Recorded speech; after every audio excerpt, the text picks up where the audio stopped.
Há um grupo de irmãos ali no templo sede, neste exato momento em culto, o mesmo culto e ouvindo a mesma mensagem. Nós somos a igreja da multiplicação. Você pode dar um glória a Deus por isso? Aleluia. Diga comigo, pecados de ação. A Bíblia fala que pecados de ação, a Bíblia chama de transgressão. Transgressão é quando você sabe que algo é errado, que algo não é certo, mas mesmo assim você decide fazer. Transgressão, essa é uma das palavras traduzidas por pecado. É quando você está diante de um farol vermelho e você sabe que é errado cruzar o farol vermelho, você sabe que há um perigo em atravessar o farol vermelho, você sabe que você pode ser multado ao atravessar um farol vermelho, mas mesmo assim você decide: eu vou atravessar o farol vermelho. Bem, atravessar um farol vermelho pode trazer consequências para o seu bolso, consequências para o seu carro, até mesmo a perda de uma vida. Da mesma forma, as transgressões que nós cometemos, os pecados que nós cometemos, que constituem transgressões ou pecados de ação, eles trazem tremendas consequências para as nossas vidas. E nós vamos falar, eu dividi em algumas categorias de pecado, e nós vamos falar sobre eles. Primeira categoria são os pecados contra o corpo, aquilo que a Bíblia chama de imoralidade sexual.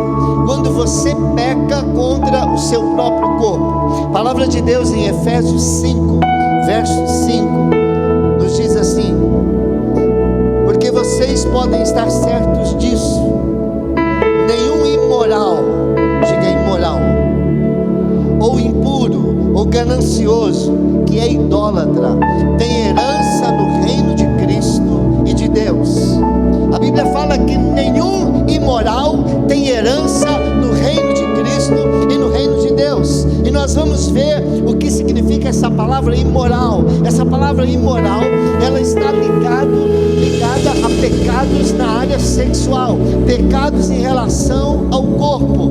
Se não me falha a memória, uma das palavras usadas para isso é a palavra porneia, de onde também tem a palavra pornografia. Pecados ligados à área sexual, que trazem consequências seríssimas, gravíssimas sobre a nossa vida, principalmente sobre o nosso próprio corpo. Efésios 5,12 diz: porque aquilo que eles fazem em oculto, até mencionar, é vergonhoso. Houve um tempo que se fazia em oculto, hoje já não se tem mais a preocupação de se esconder isso. Eu ouvi dizer que nas faculdades há esse domínio, principalmente por cima de uma ideologia que tem sido pregada, onde os jovens fazem sexo em sala de aula, onde se a pessoa se identifica como crente no Senhor Jesus, se ela se identifica como sendo alguém da fé, ela é humilhada, ela é provocada, e se ela então se pronunciar, ela é taxada de homofóbica, ela é taxada de todos os nomes, porque há uma imoralidade que permeia em nossos dias, uma permissividade, uma licenciosidade que permeia em nossa sociedade hoje. Aquilo que é vergonhoso para nós até mencionar, até falar, isso é bonito, isso é elegante, isso é provocado, isso é elogiado privilegiado é tido como liberdade de expressão. Meu corpo, minhas regras, não, eu faço o que eu quero, porque isso é emancipação, é libertação. Não, querido, a Bíblia diz que isso não é emancipação, isso não é libertação, isso é escravidão no pecado, porque aquele que comete pecado é escravo do pecado, ele não consegue largar. É como o vício das drogas, e a pessoa está sendo prejudicada, mas ela não consegue largar disso, ela não consegue largar, e as consequências são terríveis. São terríveis. Você já cometeu alguma forma de imoralidade, impureza ou perversão sexual? Você tem o costume de assistir filmes na TV, na Netflix, ou no celular, no YouTube, na internet, os videozinhos do WhatsApp que seus amigos seus colegas mandam para você lá do trabalho. Você tem o hábito de assistir isso? Querido, a Bíblia chama isso de imoralidade, de perversão sexual. A Bíblia chama isso de pecado contra o corpo. Você está pecando contra o seu corpo, e os pecados contra o corpo serão castigados no próprio corpo. Há um sem números de doenças, há um sem número de enfermidades e de problemas que as pessoas estão enfrentando, isso que elas não sabem que é de consequência espiritual, pela forma como elas têm tratado. Porque quando você passa um farol vermelho, você recebe uma multa. Em algumas cidades tem lá aquelas câmeras fotográficas. Você passou o farol vermelho, é fotografado. Em alguns lugares você pode passar e ninguém está vendo, e você não vai ser multado. Eu quero dizer que no mundo espiritual há uma fotografia para cada pecado que você comete. Não importa se você está lá no seu quarto sozinho, se você está viajando, se ninguém está vendo, o mundo espiritual está fotografando, e a conta vai chegar, a multa vai chegar para você, as consequências chegarão para você. E pecado no corpo se colhe consequência no corpo. Quem peca contra o corpo vai ter consequências no próprio corpo. Uma das consequências são enfermidades e tantas outras. Você tem o hábito de se vestir de forma a provocar lascívio, desejo nas outras pessoas. Roupa muito colada, provocante, decote. Agora até uma moda que até os homens, aquelas calças agarradinhas, calças de cantor de música sertaneja. Então a Bíblia chama isso de pecado, de lascívia. É quando você provoca, a Bíblia diz: não defraudem uns aos outros. Você está provocando um desejo que você não pode legalmente satisfazer. Você não pode. E isso daí é um pecado terrível. Você tem o hábito, querido, de ler coisas maliciosas, impuras. Você tem o hábito de assistir shows imorais, onde há piadas sujas, pervertidas, e todo mundo dá risada. Antigamente, no domingo à tarde, tínhamos programas terríveis. Quantos crentes, quantos pastores assistimos esses programas e depois íamos louvar a Deus à noite. Íamos cantar, íamos pregar, íamos tocar, depois de termos eslameados, sujados daquele lamação oferecido ali pela televisão. Nós temos que cuidar disso. A nossa sociedade, ela está pervertida. A nossa sociedade, ela tem aceito toda essa imundícia que vem na forma de entretenimento, novelas, filmes, programas de auditório, programas de recreação. E a gente tem aceito isso. Eu não sei se é verdade, mas dizem que, eu ouço isso há muito tempo, que se você quiser cozinhar uma rã, se você jogar ela na água quente, ela vai espirrar, ela vai pular fora. Mas se você colocar ela na água fria e for esquentando a água devagarinho, ela não sente que a temperatura está mudando, se acostuma e ela acaba morrendo. E ela não vai sair dali. Eu não sei se quanto a rã é verdade, mas eu sei quanto a você é verdade. Coisas que há um tempo atrás você ficava horrorizado, agora já não te choca mais. Agora já é normal. Coisas que se falavam, coisas que se faziam, a gente vai engolindo, vai descendo goela abaixo. Antes era difícil, né? Daquela propaganda lá, né?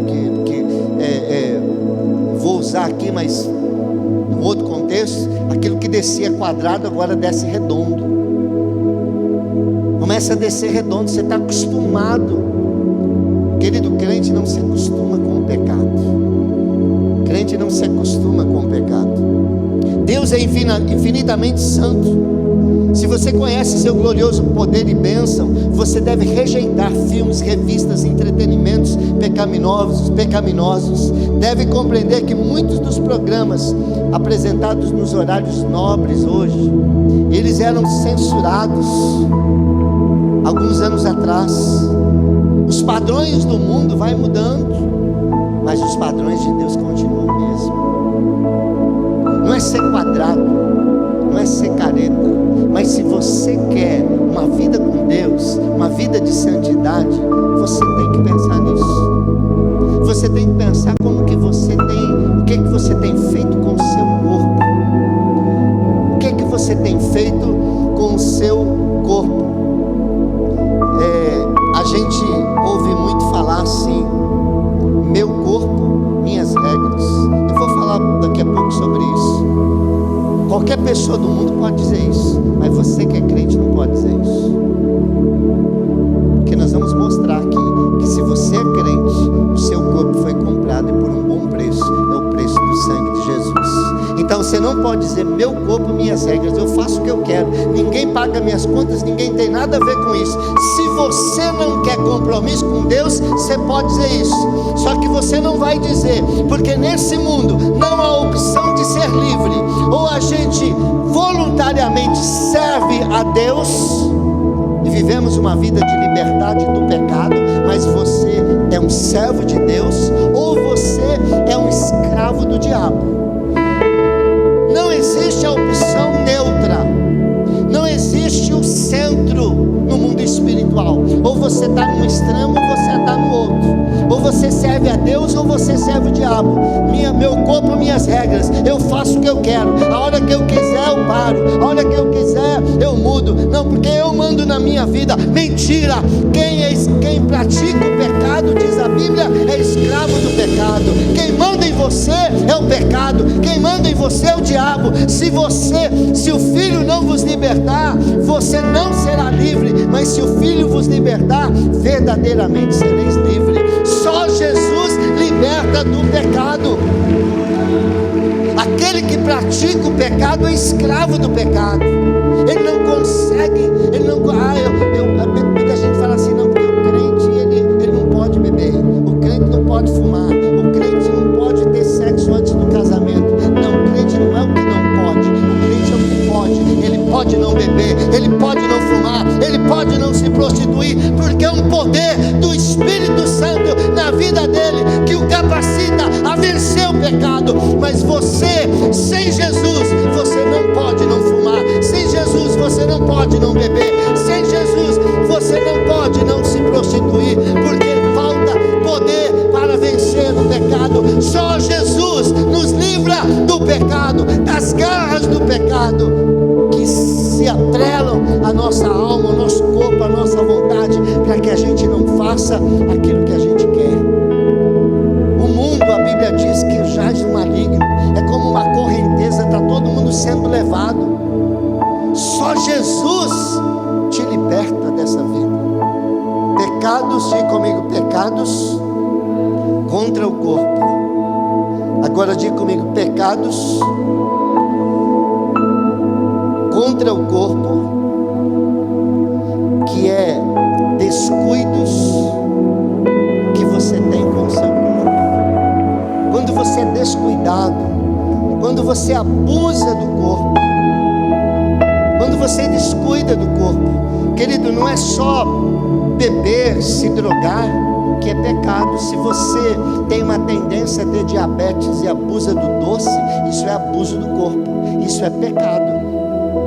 Se você não tem controle ao sentar numa mesa e você come até se empanturrar, e você passa mal de tanto comer, isso é pecado contra o corpo de Cristo, é pecado contra o corpo, tanto quanto fumar, tanto quanto beber. A Bíblia diz em 1 Coríntios 3, 16 e 17, vocês não sabem, 1 Coríntios capítulo 3, verso 16 e 17, vocês não sabem que são santuário de Deus, e que o Espírito de Deus habita em vocês? Se alguém destruir o santuário de Deus, Deus o destruirá, pois o santuário de Deus, que são vocês, é sagrado. Diga assim, levanta a mão direita e diga: eu sou santuário de Deus, santuário do Espírito Santo. Querido, agora eu quero advertir você. A Bíblia diz que se você destruir o santuário de Deus, Deus vai destruir você. É Deus que está dizendo. Há uma promessa que se você não cuidar do corpo, se você não tiver um cuidado, querido, nós não estamos aqui pregando só sobre o Espírito. Nós não seguimos o gnosticismo da época de Jesus ou anterior a Jesus, que dizia: a matéria é má, ela não presta.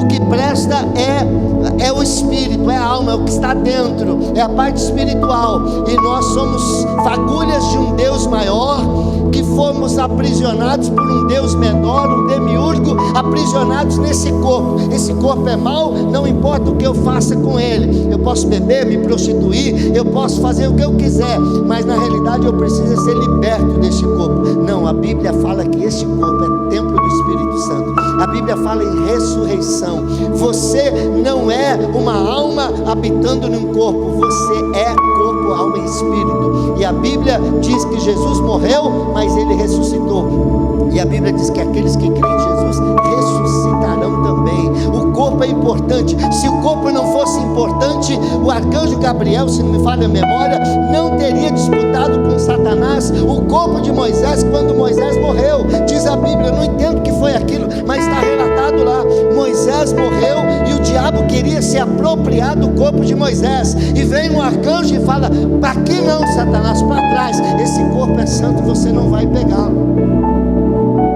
O corpo, ele é tão santo que até o corpo de um servo de Deus morto, ele é preservado, ele é cuidado. O corpo é algo sagrado.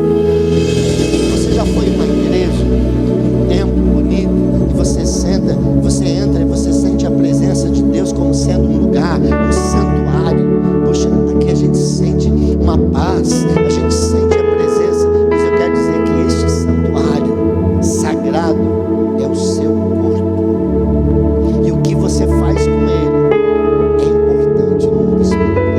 Como você trata o corpo, como você cuida do corpo, como você cuida da sua saúde, o que você come, se você pratica exercícios físicos ou não, é importante, querido. Você é santuário de Deus. A Bíblia diz em 1 Coríntios 6, 18 a 20, fujam da imoralidade sexual. Todos os outros pecados que alguém comete fora do corpo, os comete, mas quem peca sexualmente, peca contra seu próprio corpo. Acaso não sabem que o corpo de vocês é santuário do Espírito Santo, que habita em vocês, que lhes foi dado por Deus, e que vocês não são de vocês mesmos? Vocês foram comprados por alto preço, portanto glorifiquem a Deus com o seu próprio. O meu corpo é para a glória de Deus.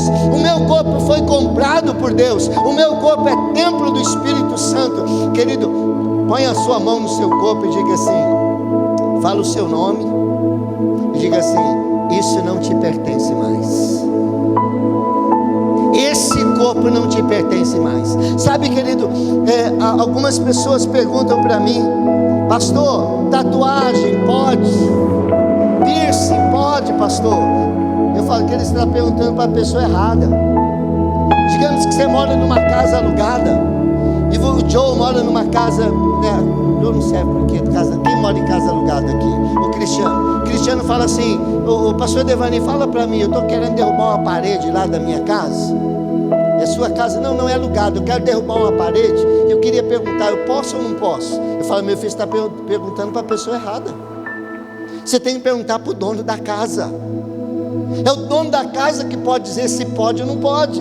Pastor, eu posso fazer tatuagem? Pastor, eu posso beber? Pastor, eu posso fazer piercing? Pastor, eu posso fazer? Que ele não pergunta para mim, pergunta para ele. Porque se você é crente, se você se entregou a Jesus, esse seu corpo não te pertence mais, ele pertence a Jesus. E você não pode fazer com ele nada que ele não te autorize, nada que não glorifique o nome dele, nada que seja contrário à palavra dele. Não pergunte para mim, pergunte ao Espírito Santo. Ele habita em você, o seu corpo é templo do Espírito Santo. É a ele que você tem que perguntar: posso fazer? Não posso? Posso comer mais um prato? Posso comer essa carne cheia de gordura? Eu posso ficar só assistindo televisão, jogando videogame e não me exercitar e não andar? Pode essa barriga grande aqui, né? E eu não tenho nenhum problema de saúde, porque tem gente que tem algum problema que não consegue emagrecer.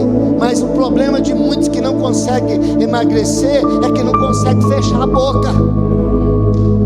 Não consegue fechar a boca. E aí fica julgando o cara que não consegue parar de beber, que não consegue parar de usar droga, que não consegue parar de fumar. Mas você não consegue parar de comer a sua picanha gorda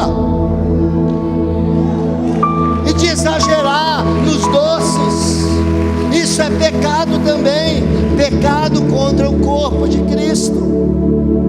John Wesley foi um grande avivalista. Através de John Wesley surgiu a igreja metodista. A Inglaterra, Estados Unidos, foi varrido por um avivamento através desse homem de Deus chamado John Wesley. E John Wesley tinha um amigo. O amigo de John Wesley era George Whitefield. Interessante que os dois eram avivalistas, poderosos pregadores. Um era calvinista e o outro era arminiano. Isso quer dizer que esse negócio de você ser cheio do Espírito Santo não quer dizer que você vai ter uma teologia correta. O Espírito Santo não se mete nesse negócio aí não. Aí, o que acontece? George Whitefield, onde ele chegava assim, ele chegava numa fábrica, o pessoal já começava, naquela época o pessoal já tremia, já caía no chão, pelo poder do Espírito Santo. Eles ficavam: mas o que é isso? Não estou entendendo. Uma coisa que eles faziam, jovens, cadê os jovens? Eles tinham, os dois, uma grande quantidade de jovens orando por eles. Vocês têm orado pelo seu pastor? Vocês têm orado por mim? Porque, querido, se vocês orarem, Deus vai responder. John Wesley e George Whitefield, eles tinham dezenas, centenas de jovens orando por eles. Mas o ponto aqui que eu quero falar é o cuidado com o corpo. John Wesley aprendeu com seu pai a caminhar e correr. Desde criança ele corria, ele se exercitava, e ele tinha um físico, diante disso, bom físico, bom preparo físico. Já George Whitefield, ele não tinha essa prática. Ele queria pregar, ele queria sair. Não, o importante é o espiritual, o importante é pregar, o corpo não importa. E George Whitefield, ele colheu os frutos daquilo que ele fez. Ele morreu com 42 anos. E ele diz: antes de morrer, Deus me deu um cavalo e me deu uma mensagem. Eu matei o cavalo, o que eu faço com a mensagem? O cavalo, que ele quer dizer, é o seu corpo. Naquela época as mensagens eram enviadas por cavaleiros. Eles montados em cavalos, eles iam levar as mensagens para outros lugares. Então ele tinha uma mensagem dada por Jesus e ele tinha que levar para todos os povos. E qual era o cavalo que ele usava? Era o seu próprio corpo. Ele viajava, era Europa, Estados Unidos, vários lugares. Ele tinha que pregar 3, 4, 5 sermões, mensagens por dia. Mas ele não cuidava do seu corpo. Ele morreu com 42 anos. John Wesley cuidava do seu corpo. John Wesley viveu quase o dobro, morreu com mais de 80 anos de idade. É importante cuidar do corpo? É claro que é. O corpo é o templo do Espírito Santo, e o corpo é o que Deus usa para fazer a obra dele. Nós temos que tomar cuidado como nos vestimos, o que fazemos com o nosso corpo, o que bebemos, como marcamos o nosso corpo, porque o nosso corpo é templo do Espírito Santo. Terceira categoria de pecado é o pecado da idolatria, que eu quero falar nessa noite. O que é idolatria, pastor? É você ajoelhar diante de uma imagem, diante de um santo, é você ajoelhar diante de um Deus de barro, de pedra, de ouro. Isso é idolatria? Sim, também isso é idolatria. A Bíblia condena isso. Mas eu quero crer que eu não estou falando para ninguém que se ajoelha aqui diante de uma imagem, mas eu quero dizer que na Bíblia, idolatria é colocar qualquer coisa ou qualquer pessoa no lugar que só Deus pode ocupar. O que é ser idólatra? Ser idólatra é quando você dá a alguma coisa o lugar que só Deus deveria ocupar na sua vida. Êxodo 20, verso 2 e 3 diz assim, Êxodo capítulo 20, versos 2 e 3: Eu sou o Senhor teu Deus, que te tirou da terra do Egito, da terra da escravidão. Não terás outros deuses além de mim. Vamos dizer isso? Não terás outros deuses além de mim. Muitos de nós achamos, eu não sou idólatra, mas quando na verdade a gente é. Porque a gente idolatra o carro acima de Deus, a família em cima de Deus, o filho acima de Deus, a esposa acima de Deus, o esposo acima de Deus, os pais acima de Deus, o emprego, o entretenimento, o divertimento. Muitos de nós somos idólatras porque nós colocamos no lugar de Deus o dinheiro. A gente fica, quando se fala em ver outras pessoas dizimando, a gente fica, tem gente que fica lá por dentro que não se aguenta. Como? Porque o Deus dessa pessoa é o dinheiro. O Deus dessa pessoa é o seu carro, é a sua casa. Ela tem uma casa, mas ela não quer ser anfitrião de célula, porque diz, não, vai sujar, vai estragar o meu carpete, o meu tapete, o meu sofá, vão derrubar suco refrigerante no meu sofá. Então o seu Deus é o seu sofá, o seu Deus é o seu carpete, o seu Deus é o seu carro. Qual é o seu ídolo? O que é que você tem colocado na sua vida no lugar de Deus? Houve uma época que na nossa igreja, graças a Deus, isso passou. Na época de final de campeonato brasileiro, final de campeonato paulista, crente que ficava em casa, não vinha porque era final, porque tinha jogo desse ou daquele time.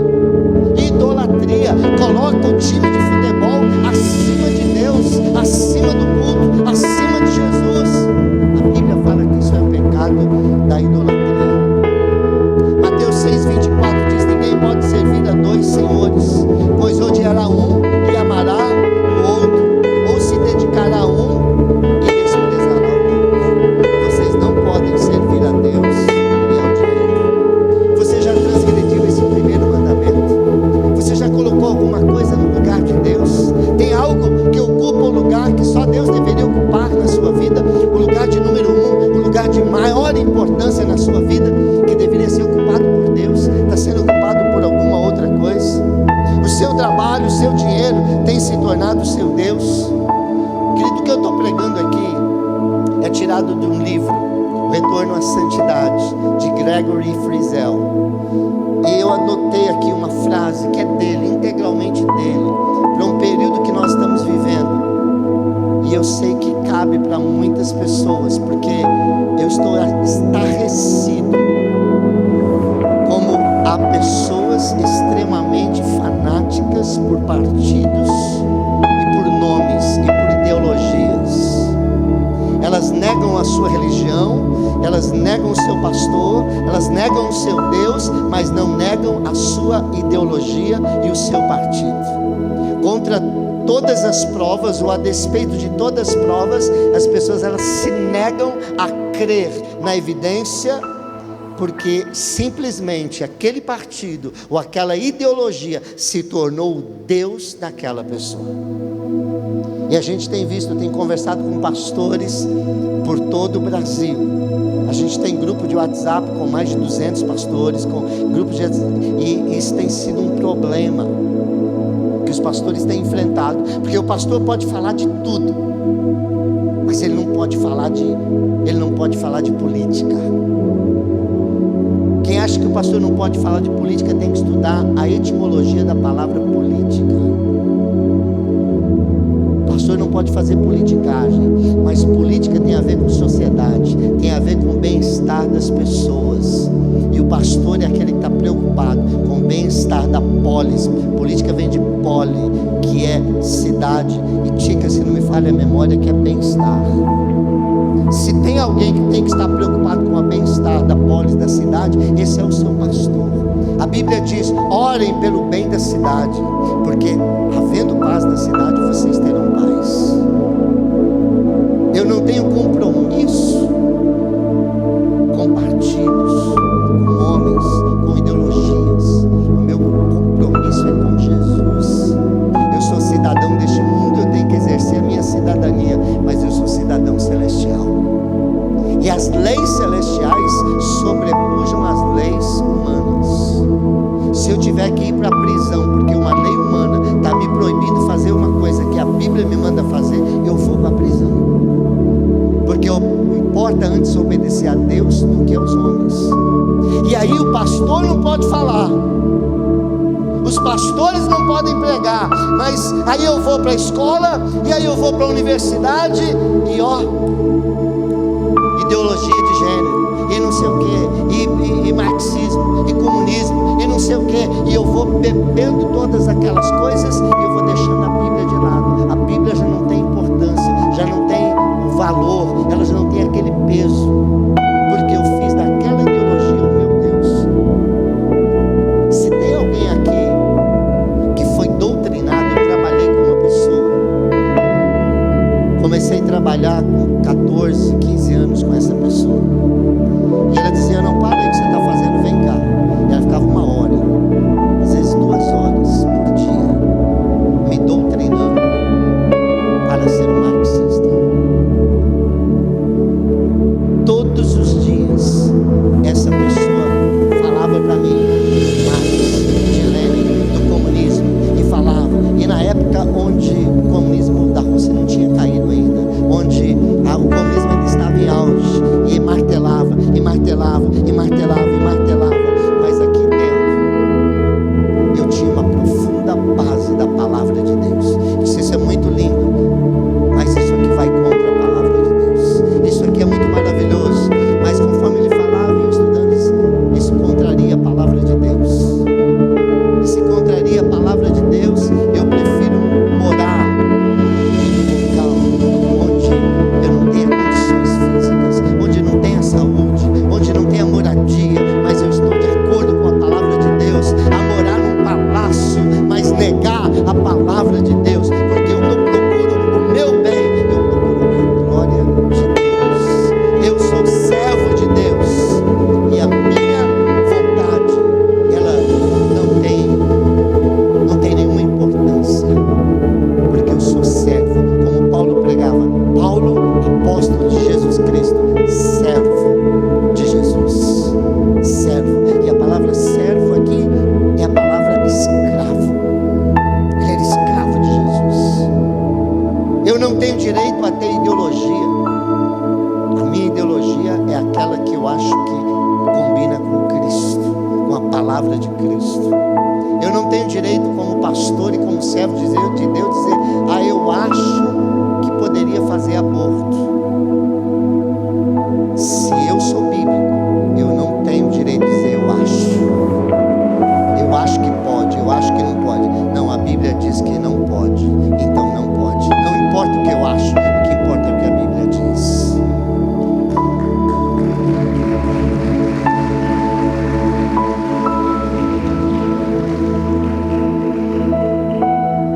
fazer uma pergunta para você. Se todos os membros da sua igreja seguissem o seu exemplo de serviço, de dedicação, de oferta, como é que seria? Como é que seria a nossa igreja se todo mundo aqui na igreja seguisse o seu exemplo, fosse igual a você? Vamos para frente que resta quanto tempo aí? Como é que você está marcando? Pecado de roubar a Deus. Diga, roubar a Deus. Tem um comentarista aqui de futebol que ele fala: pode isso, Arnaldo? E a pergunta que eu faço: pode isso, Cris? O homem roubar a Deus? Aliás, é o próprio Deus que faz essa pergunta em Malaquias. E você leia comigo esse texto, Malaquias 3, de 8 a 10. Malaquias 3, de 8, acompanhe comigo. Diz assim: pode um homem roubar a Deus? É Deus que está fazendo essa pergunta. Contudo, vocês estão me roubando. E ainda pergunta: como é que te roubamos? Nos dízimos e nas ofertas. Vocês estão debaixo de grande maldição, porque estão me roubando. Tragam o dízimo todo ao depósito do templo, para que haja alimento em minha casa. Ponham-me à prova, diz o Senhor dos Exércitos, e vejam se não vou abrir as comportas dos céus e derramar sobre vocês tantas bênçãos que nem terão onde guardá-las.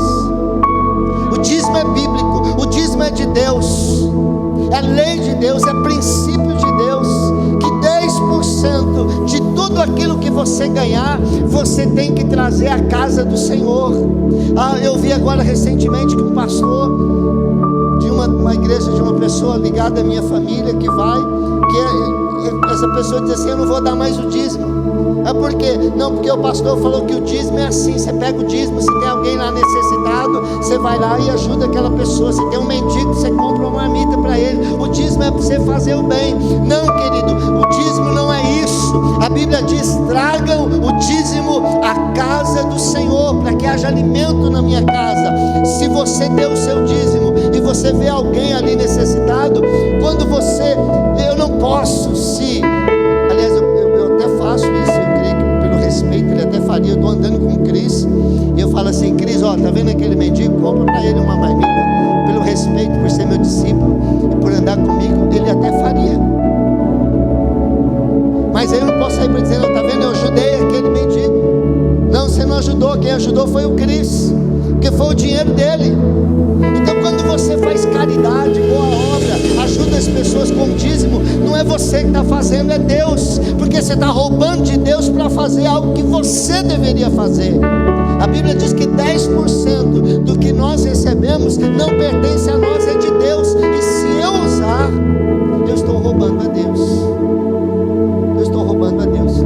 Agora, uma vez que eu dei a Bíblia, Jesus diz: dê a César o que é de César e a Deus o que é de Deus.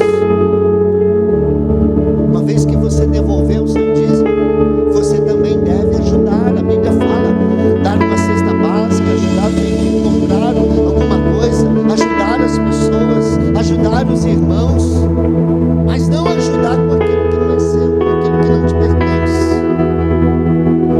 Usar o dízimo para pagar suas contas, usar o dízimo para consertar o carro, usar o dízimo para pagar uma conta de casa, é roubo, é roubar a Deus. Não sou eu que estou dizendo, é Deus que está dizendo. É roubar a Deus. E além de ser um pecado terrível, roubar a Deus, isso fecha as janelas dos céus, das bênçãos de Deus sobre a sua vida. O camarada trabalha, mas não prospera, não dá, o dinheiro nunca dá, parece que recebe o salário num saco furado, e está furado mesmo, porque está roubando a Deus. A Bíblia fala do devorador, devora o salário, devora. A pessoa gasta: não vou dar o dízimo porque eu tenho que pagar essa conta, é o carro que quebra, é farmácia, é um problema que surge, e a pessoa, ela achava que eu vou equilibrar as contas, depois eu devolvo. Não é assim. Para Deus se dá as primícias, é a primeira coisa. Você recebeu, separa a parte de Deus, é fé, é gratidão, é obediência. Deus não quer as sobras, do seu salário. Deus não quer as sobras, você faz o que você quer, e aí que sobrou você vai e dá a parte de Deus. Não, Deus não precisa do seu dinheiro, Deus não precisa de sobra. Você tem que dar para Deus o melhor.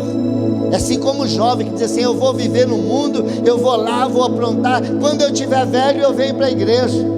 Deus não precisa das sobras da sua idade, Deus não precisa das sobras do teu tempo. Quando a pessoa conhece a Jesus, quando idoso, Deus aceita esse tempo que a pessoa tem como idosa, vindo para o Senhor. Mas não pense em você, não, eu vou dar o melhor do meu tempo para as drogas, para a bebida, para o pecado, para o diabo, e quando eu já não prestar para mais nada, aí eu dou o resto para Deus. Tem muita gente que infelizmente pensa assim: se houver tempo, Deus, Ele é tão gracioso que Ele até aceita o resto. Mas a grande questão é que a maioria das vezes não dá tempo. A pessoa, quando ela está no auge, achando que ela ainda tem muito para queimar para ela, para os prazeres, a vida dela é ceifada, porque ela está vivendo longe de Deus, perigosamente. Quem vive longe de Deus vive perigosamente. Deus ordenou que os seus filhos dizimassem, ofertassem. Não entregar o dízimo é roubo, é idolatria espiritual. Por causa da desobediência gritante na área financeira, muitos crentes não estão cheios do Espírito Santo e se privam das bênçãos de Deus. Recusar-se a entregar o dízimo é colocar o dinheiro e as coisas materiais acima de Deus, é idolatria, é um crime contra aquele que nos dá tudo. Você tem sido honesto no seu dízimo? Você tem sido honesto ao dizimar? Você tem sido dizimista? Você tem ofertado e dizimado com alegria ao Senhor? Quando você recebe o seu salário, a primeira coisa que você faz é separar a parte que é de Deus? Você tem sido fiel nessa área, ou você tem roubado a Deus? O dízimo é o mínimo que Deus quer. Cristãos cheios do Espírito Santo, eles dão com alegria, generosamente, sacrificialmente. Crentes carnais colocam o dinheiro e as coisas materiais acima de Deus. Se Deus está mostrando que você tem cometido esse pecado, se arrependa e tome uma decisão: Senhor, eu vou ser fiel nos dízimos e nas ofertas. Eu vou dar primeiro ao Senhor, primeiro aquilo que vem primeiro. Quinto lugar, pecado no uso do dinheiro ainda, o pecado no uso do dinheiro. Provérbios 13, 11. O dinheiro ganho com desonestidade diminuirá, mas quem o ajunta aos poucos terá cada vez mais. Pecado no uso do dinheiro, eu quero falar principalmente sobre jogos, jogatinas. Crente jogando em loteria, crente jogando em jogo do bicho, crente achando que ele vai se dar bem jogando, que tem uma fórmula mágica aí para ele ganhar dinheiro. Querido, desde a criação do mundo, antes do pecado, a Bíblia diz que é do suor do teu rosto que você comerá o seu pão. A Bíblia diz que isso foi depois do pecado, mas antes do pecado, Deus diz que Ele colocou o homem no jardim para lavrar a terra. Tem gente que fala: quem foi que inventou o pecado? Quem foi que inventou o trabalho? Deus inventou o trabalho. O trabalho nos dignifica, o trabalho honra o homem. A Bíblia diz, Jesus diz: o meu pai trabalha até agora, e você é filho de Deus. Você quer um carro, você quer uma casa, você quer uma roupa bonita, você tem o direito de ir atrás, mas a maneira de você conseguir isso é com trabalho, e trabalho honesto. Fidelidade a Deus. O segredo, querido, da prosperidade é fidelidade a Deus nos dízimos e nas ofertas. Trabalho árduo e você fazer as coisas com eficiência. Esse é o segredo do trabalho. Esse é o segredo da prosperidade. Fidelidade a Deus e trabalho. Você procurar ser cada vez melhor naquilo que você faz, progredir. Ah, meu chefe não está vendo, eu vou matar a hora. Meu chefe não está vendo, eu vou parar. Você não trabalha para o seu chefe, você trabalha para Jesus. Se o seu trabalho é carimbar, e você pode carimbar 50, mas carimba 40, você está em pecado. Se o seu trabalho é pregar, e você prega 100, mas você pode pregar 120 no seu horário de trabalho, é pecado. Tem muita gente que rouba dos seus patrões. Ah, eu ganho mal. Se você acha que ganha mal, sai de lá e dá o emprego para outro. E vai procurar um emprego que é digno do salário que você ganha. Mas matar a hora. Eu não digo assim que às vezes você precisa ir lá tomar um café, ir no banheiro, dar uma respirada. Porque se você trabalhar o tempo todo diretão, você não rende. Então aquele momento que você dá aquela respirada, vai tomar um café, né? Isso aí, as empresas hoje reconhecem a importância disso. Você dá aquela pausa, mas é uma pausa, é um cafezinho. Não é ficar 40 minutos lá batendo papo, não é ficar com o celular no WhatsApp na hora do trabalho. Isso é roubo. E aí você quer prosperar, você quer já? Misericórdia. Sexto lugar, pecado de consultar médiuns e espíritos. Isso aqui é pesado. Pecado de consultar médiuns e espíritos. Pecado do espiritismo. Eu vou ler aqui um texto, mas eu quero adiantar para você uma coisa. Duas coisas não combinam na Bíblia. Duas coisas não combinam: espiritismo e Bíblia. Pastor, eu posso ser espírita, eu posso acreditar em reencarnação, eu posso acreditar que um espírito vem e desce, né, e reencarna na pessoa. Eu posso acreditar que eu posso consultar um morto, falar com alguém que já morreu, por psicografia, por qualquer meio. Eu posso acreditar em quiromancia, leitura de mão. Eu posso acreditar em adivinhação. Eu posso acreditar? Pode. Pode, pastor? Pode. Você só não pode acreditar nisso e na Bíblia ao mesmo tempo. O espiritismo e cristianismo não combinam. Porque o espiritismo, ele diz assim: o seu corpo vai evoluir, evoluir, evoluir, evoluir, até que ele vira Pokémon. Pokémon espiritual, ele está pronto, ele vai para o céu. Querido, a Bíblia diz que não é assim. Porque se fosse assim, responde para mim. Se você vai errando, e aí você morre, e você nasce de novo, para pagar os pecados da outra vida. Me fazia ficar aqui, primeiro que a gente ficar aqui há de infinito, né?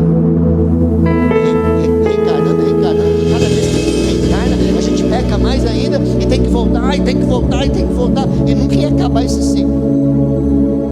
Nunca iria acabar esse ciclo. Mas digamos que o espiritismo esteja certo e acabasse esse ciclo.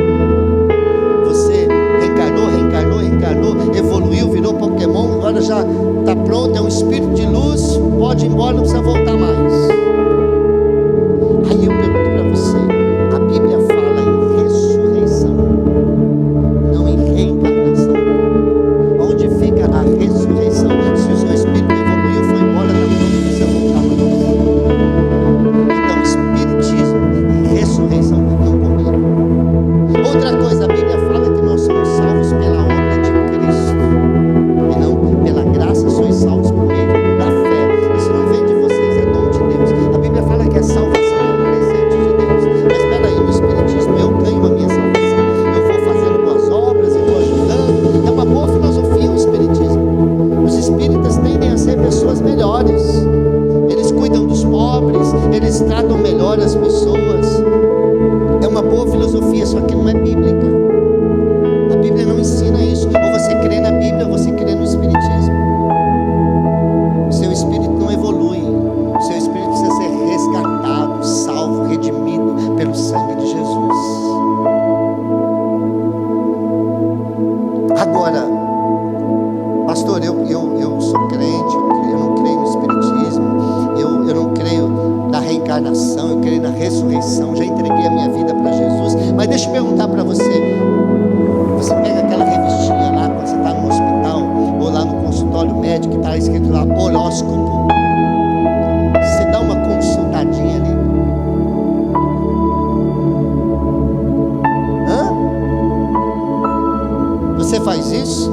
Quando você está lá na escola, você tem lá o Charlie, tem a brincadeira da caneta, a brincadeira do copo. Você faz essa brincadeira? Eu quero dizer para você que isso para você pode ser uma brincadeira, mas o diabo não brinca. Quando você faz alguma coisa no mundo espiritual, ele leva a sério. Aí você vai falar, não, eu estava brincando. Ele fala, agora é tarde. E não é com Danilo Gentili, não. Agora é tarde, é comigo, com o capetão, com Satanás. Você quis brincar comigo, mas eu não brinco em serviço. Você fez como brincadeira, mas eu levei a sério. Agora você deu espaço, você deu legalidade. E eu tenho legalidade para entrar na sua vida, para destruir a sua vida. Eu tenho legalidade para agir, porque você está mexendo com uma coisa que você não sabe. Você está mexendo no mundo espiritual. Você está mexendo com magia. Você está mexendo com feitiçaria. Você está mexendo com espíritos. Você está querendo consultar os mortos. Você está fazendo uma coisa que a Bíblia proíbe fazer. Levíticos 19:31 diz: não recorram aos médios, nem busquem a quem consulta espíritos, pois vocês serão contaminados por eles. Eu sou o Senhor, o Deus de vocês. Não dá para ser bíblico e ser espírita. Não dá para ser bíblico e ter práticas espíritas na sua vida. Consultar médios, consultar horóscopo, crer nessas coisas, adivinhação, buscar essas coisas são condenadas na Bíblia, condenadas veementemente por Deus como pecado. A nós, povo de Deus, Deus fala: os outros povos fazem isso, mas vocês são o meu povo, vocês não farão isso. Eles podem fazer, mas nós não faremos. Você quer saber o seu futuro? Você não vai consultar o horóscopo. Você não vai pedir para alguém vir lá. Você fala, alguém veio lá, uma senhorinha coitadinha veio lá e diz: eu posso ler a sua mão? Você tem que dizer não, porque quem diz como vai ser o meu futuro, onde vai ser o meu futuro, não é uma vidente, não é uma cigana, mas é o Espírito Santo de Deus, é a palavra de Deus. Eu sirvo um Deus que guarda o meu futuro. Eu não preciso ler horóscopo, eu não preciso de quiromancia, eu não preciso de feitiçaria, eu não preciso de nada disso. O meu Deus guarda o meu futuro. É pecado essas coisas, porque ao invés de você confiar em Deus, o seu futuro, você está querendo lançar, você confia nos espíritos, você confia nesses seres demoníacos que vão predizer o seu futuro. Isso é pecado. Isso é pecado. Quando consultamos a direção das estrelas ou dos videntes, nós rejeitamos a direção de Deus e nos abrimos à direta influência de Satanás. Cuidado com as práticas espíritas, ler horóscopo, brincadeiras de adivinhação. Não façam isso nem por brincadeira, porque o diabo pode levar a sério.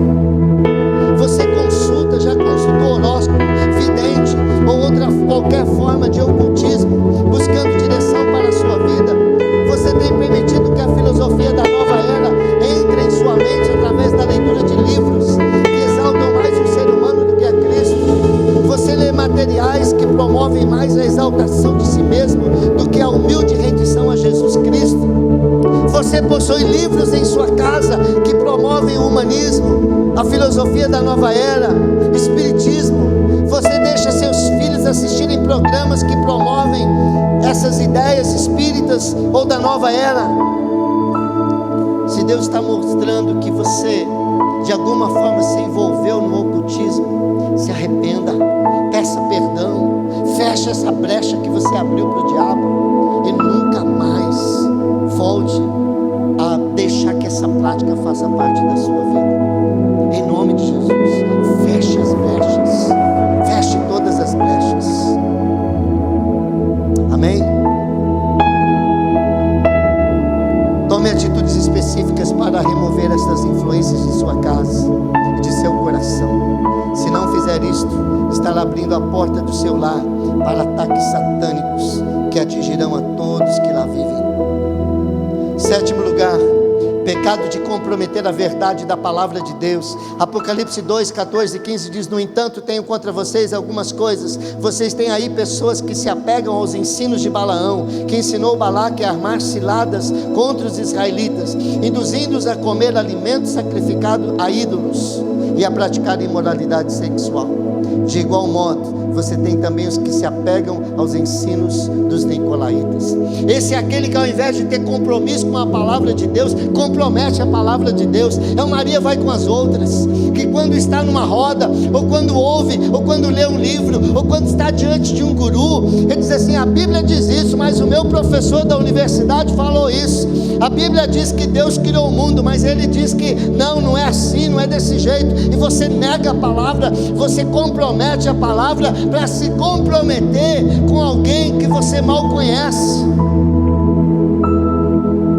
Com alguém que você mal conhece. Não tem nada a ver. Eu achava que tinha, mas não tem nada a ver. Eu aprendi na faculdade, não tem nada a ver esse negócio aí. Não tem problema. Sexo antes do casamento não tem problema, isso é criação da religião. Não, a Bíblia, ela não é a palavra de Deus. Não, a Bíblia foi escrita por homens. Você começa a racionalizar, você começa a dar ouvidos a doutrinas demoníacas, a doutrinas criadas por homens, e você nega a palavra de Deus. Você compromete a verdade. Significa o quê? Que você coloca as opiniões de homens acima da opinião de Deus. O que é que vale mais para você? A opinião dos seus mestres, dos seus gurus, dos seus amigos, ou até mesmo dos seus pais, da sua família, ou da sua religião? Ou o que vale mais para você é a opinião de Deus? Quem que você quer agradar, Deus ou os homens? Querer agradar homens e comprometer a palavra, ceder a palavra. Não, eu vou lá, mas se eu não tomar esse golinho aqui. Eu estava num grupo de pessoas que estão fazendo um tipo de um discipulado, e ali uma pessoa disse que lá na faculdade, não sei aonde foi, que a pessoa é crente, não bebe, nunca bebeu, mas lá disse, tinha que tomar lá um copinho lá de pinga, e ele, porque todo mundo estava lá, e ele não, ele ficou com vergonha, e ele tomou. E você ceder a pressão, querido, você não tem que ceder, você tem que fazer pressão.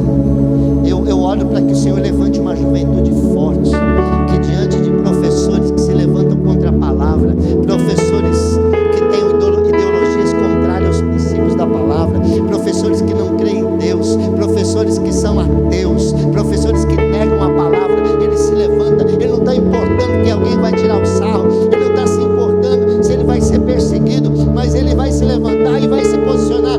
Eu sou do Senhor, eu creio nisso, eu creio na Bíblia, eu me posiciono porque Jesus se posicionou por mim. Nós precisamos de jovens que vão às universidades, que façam mestrado, que façam doutorado, porque a coisa está difícil, querido. Eu faço um curso de pós-graduação evangélico, um curso de pós-graduação bíblico para pastores e líderes, que está cheio de filosofia marxista, impregnado de filosofia marxista. Mas desde criança eu levantava na sala e eu me posicionava, falava contra a Bíblia, onde quer que for. Em São Paulo, no meio da rua, andando, tinha uma pessoa lá debatendo e falando contra a Bíblia e falando contra a minha posição, pois eu chegava lá, o senhor está errado, e a pessoa prova, eu estou aqui, e eu entrava num empate, numa discussão. Se é para defender a palavra, se é para defender a minha fé, se é para defender o meu princípio, eu dou minha cara a tapa. Nós precisamos de jovens que também, que não se deixem levar, porque todo mundo pensa assim, e todo mundo tem essa ideologia. Se eu não tiver, todo mundo bebe, todo mundo fuma, todo mundo transa antes do casamento. Não, querido, se todo mundo for para o inferno, você vai junto. Você não é todo mundo. Você foi comprado e lavado e resgatado pelo sangue de Jesus. Em último lugar, pecado de ferir a consciência. Fica em pé.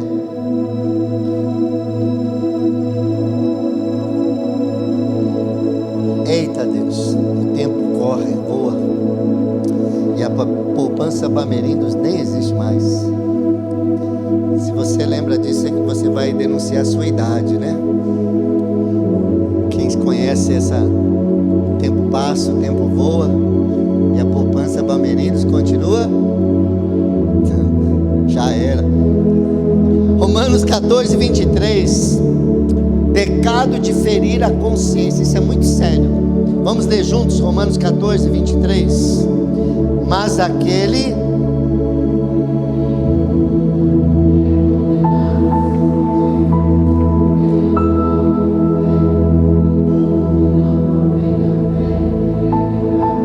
Pode sentar. Querido, eu vou ser bem rápido aqui para fechar. Eu não tenho tempo para explicar isso aqui. Mas eu vou dizer para você o que Paulo está dizendo, que uma coisa que não é pecado, ela se torna pecado se você acreditar que ela é pecado e mesmo assim fizer. Eu vou repetir. Uma coisa que não é pecado, ela se torna pecado se você acreditar que é pecado e mesmo assim o fizer. Você tem uma coisa na sua cabeça chamada consciência. E a consciência é como um quadrado com um retângulo no meio. Toda vez que você faz alguma coisa contra a sua consciência, esse retângulo ele gira. Ou esse triângulo ele gira. E ele vai ferir o quadrado.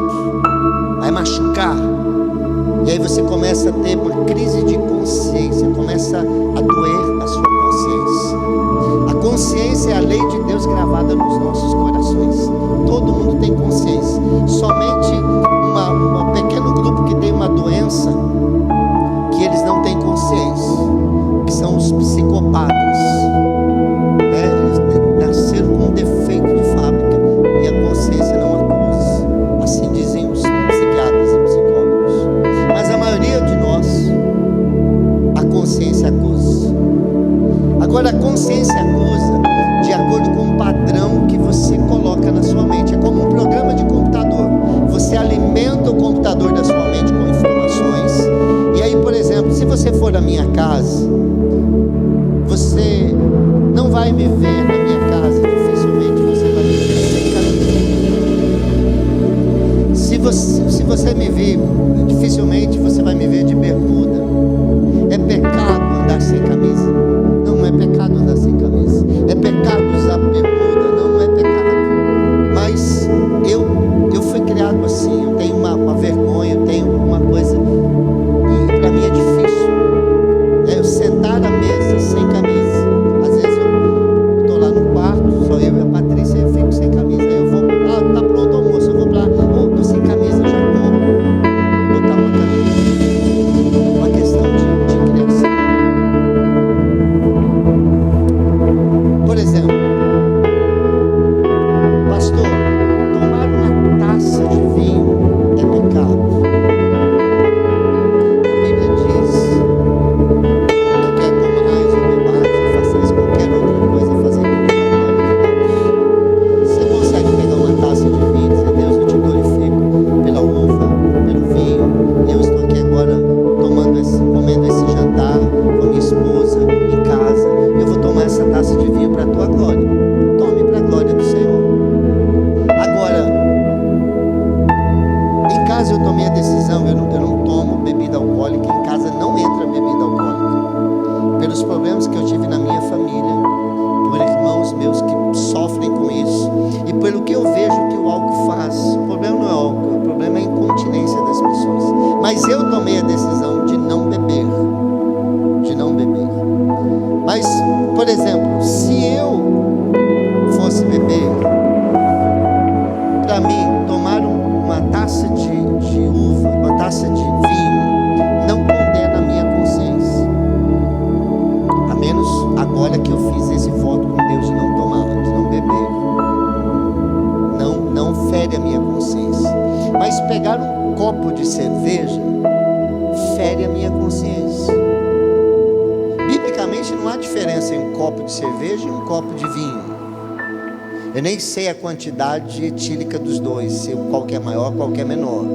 Mas a minha consciência, ela fere com a cerveja. Cerveja para mim traz uma ideia de pecado, de coisa errada, que não pode, não sei o quê. Então, para mim, tomar um copo de cerveja, estou dizendo para mim, o pastor Devani, se eu tomar um copo de cerveja, eu estarei pecando. Porque eu estou ferindo a minha consciência. Então, se a sua consciência diz que é pecado fazer alguma coisa, você não pode fazer.